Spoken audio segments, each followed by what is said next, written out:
দাবি ছিল ভূমিপুত্রকে প্রার্থী করতে হবে, কিন্তু এই নিয়ে পরপর 3 বার বহিরাগতকে লোকসভার প্রার্থী করা হয়েছে।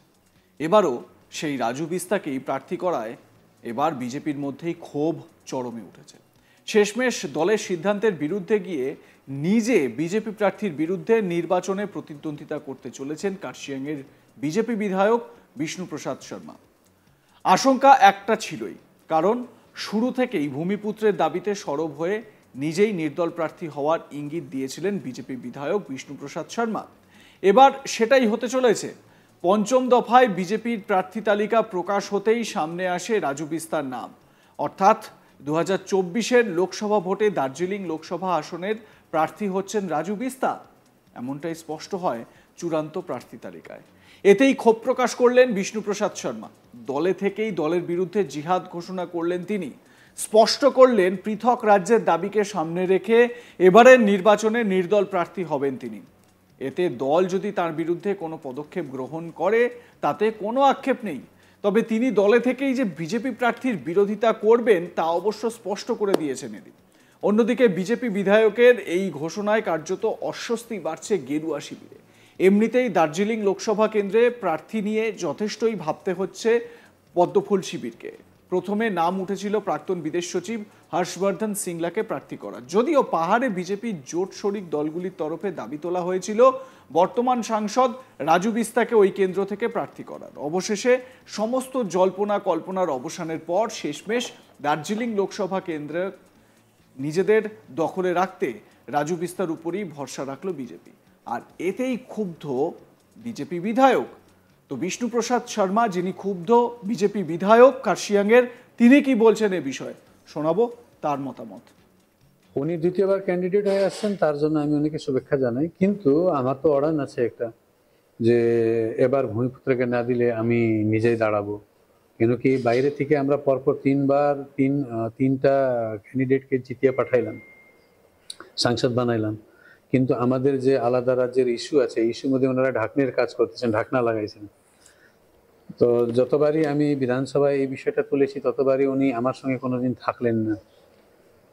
তো এই জন্য এবার আমি বুঝতে পেরেছি যে আমাদের ইস্যু বাইরে থেকে পাঠানোর ক্যান্ডিডেট পুরো করবে না। তো আমি তো বললাম এবার ভূমিপুত্র লাগবে, ভূমিপুত্রে আমাদের ইস্যুটা বুঝতে পারে, আমাদের সংবেদনাটা কি আছে সেটা বুঝতে পারে।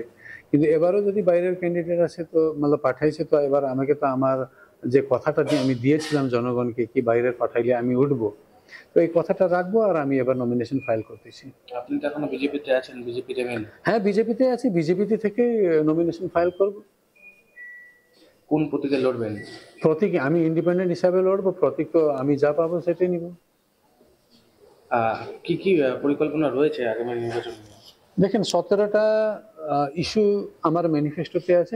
যেদিন আমি নমিনেশন বলবো সেদিনই আমি ম্যানিফেস্টোটা বাইরে করব। কিন্তু এখন আমি একটা ইস্যু বলতে পারবো, এটা আমার যে প্রমুখ ইস্যুটা রয়েছে সেটা হচ্ছে আলাদা রাজ্য।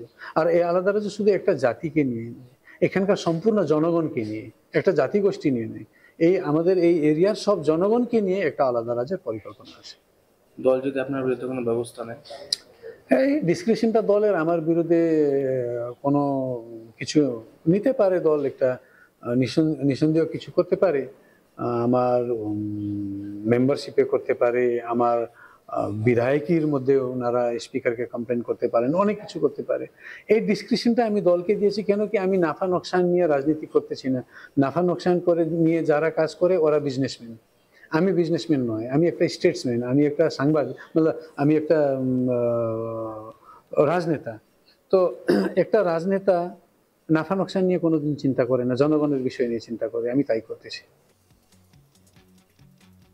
এদিকে দার্জিলিং লোকসভা কেন্দ্রকে এবার নিজেদের দখলে রাখতে মরিয়া রাজ্যের শাসক দল তৃণমূল। তৃণমূলের জোট শরিক অনিত থাপার দল ভারতীয় গোর্খা প্রজাতান্ত্রিক মোর্চাকে সঙ্গে নিয়ে নির্বাচনের ময়দানে নেমেছে তৃণমূলের প্রতীকে প্রার্থী করা হয়েছে অনিত থাপার দলের অন্যতম উপদেষ্টা তথা রাজ্যের প্রাক্তন আমলা গোপাল লামাকে। এর আগে স্থানীয় নির্বাচনগুলিতে যথেষ্ট সাফল্য পেয়েছিল অনিত থাপার দল, তাই এবারও তাদের আশা লোকসভাতে মানুষ বদল আনবে।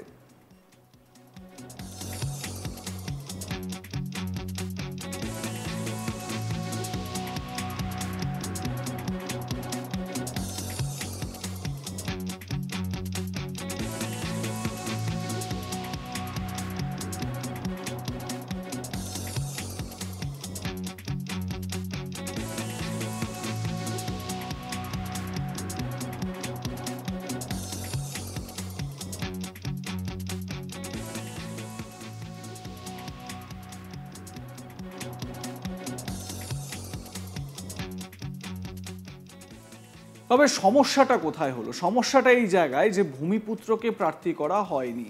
রাজু বিস্তা, যাকে এর আগেও দুবার প্রার্থী করা হয়েছিল, তাকে ফের প্রার্থী করা হয়েছে। এবার এটাই বিজেপির অন্দরে কেউ কেউ মেনে নিতে পারছেন না। যেরকম আপনাদের বললাম যে বিষ্ণুপ্রসাদ শর্মা বিজেপি বিধায়ক, তিনি এবারে নিজেই প্রার্থী হতে চলেছেন রাজু বিস্তার এগেনস্টে।